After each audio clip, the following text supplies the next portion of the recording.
Good morning. This is John from the Springs Mennonite Church. And I'm here again today to share on this guy, Moses. Now, we're getting near the end of the second week, so we're not going to have a whole lot much more to say about him. I hope you've learned a few things from him and from his life.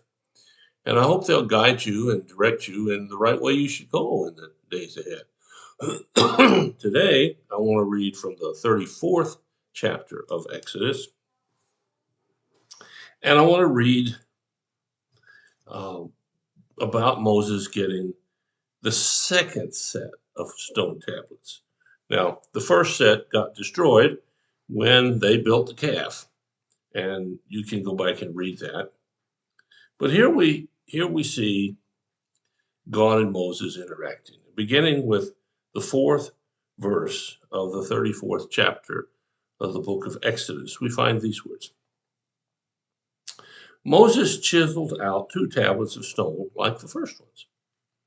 Early in the morning, he climbed Mount Sinai as the Lord had commanded him, and he carried the 2 stone tablets in his hand. Then the Lord came down in a cloud and stood there with him, and he called out his own name, Yahweh.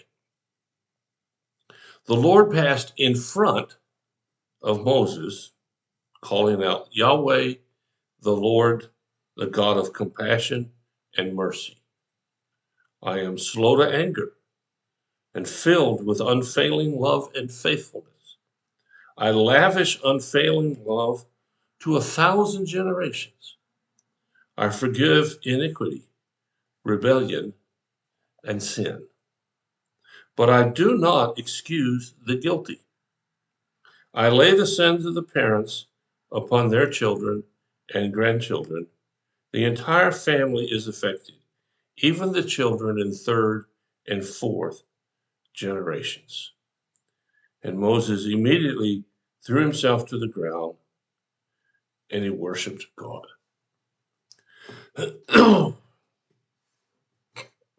Here we have an amazing scene of the interaction between God and Moses.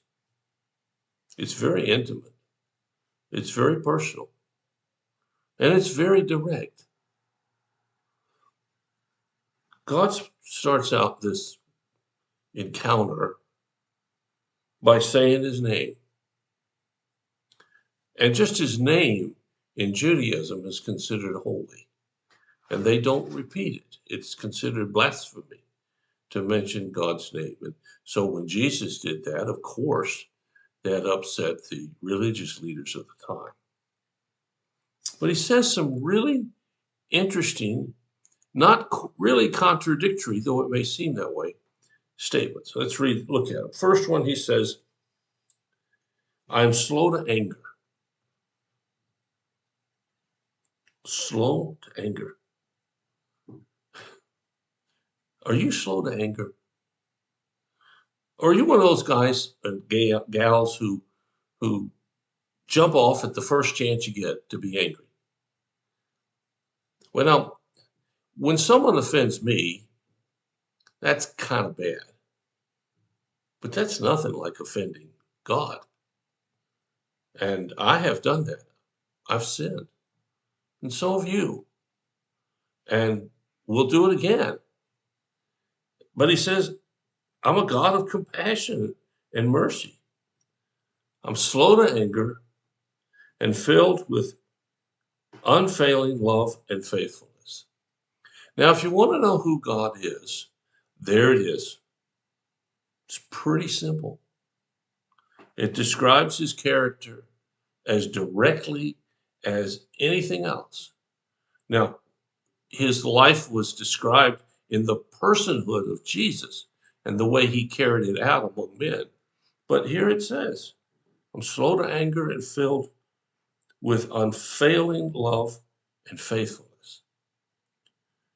Well, that's considering what we do or don't do from what God said. That's amazing. And he goes on to say, I lavish unfailing love to 1,000 generations. In other words, his unfailing love is endless. It's endless for me. It's endless for you. It's just endless. Whatever you have done, God will forgive. He really will. However heinous, however simple. And if you don't think he's doing much on your behalf right now, well, he'll forgive that thought too. He says, I forgive iniquity, rebellion, and sin. Now, these things he's talking about here are actions that we do, or as a result of actions we do. And he forgives in ways that you and I just simply can't imagine. But here's this other verse. And this is a little disturbing, except if you think about it, it makes a lot of sense. Let me reread it again correctly. But I do not excuse the guilty. I lay the sins of the parents upon their children and grandchildren. The entire family is affected, even children in the third and the fourth generations. Now, is God saying here, I'm not going to punish you, but I'm going to punish all of your descendants? Well, not really. What he's saying is our actions affect those who follow us, those of us who have children.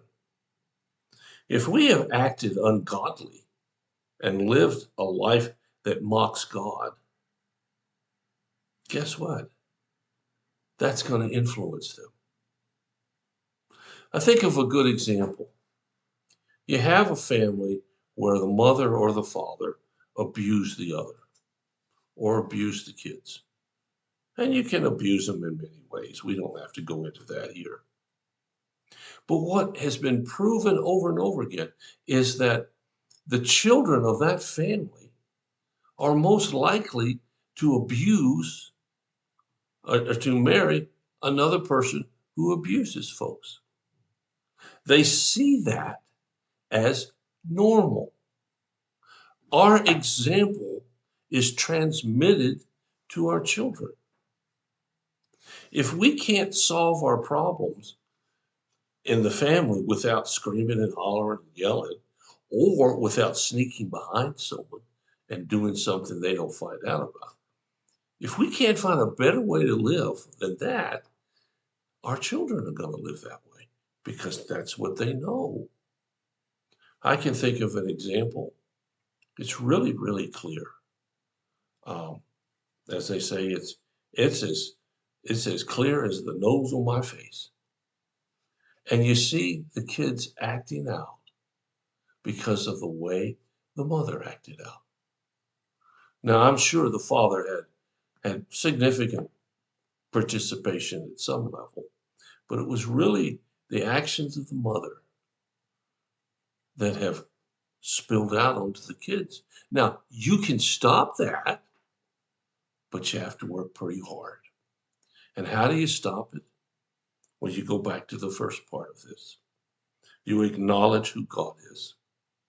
He's an unfailing loving. He's compassionate. He's merciful. He's slow to anger, and he forgives. And you ask him to come into your life. So we have two pieces here. One, if we are the result of an environment that we were raised in that's not godly, we need to recognize that. And two, if we're being an example to others, we better be the one God wants. So I leave you with the question. What do you guess it is? How you doing about this? I invite you to think about it. I got one more day to talk about Moses. But in the meantime, if you have any needs or any concerns, let us know. We'll do whatever we can as fast as we can to help meet those needs. Thanks for listening. God bless you. I'll be back tomorrow.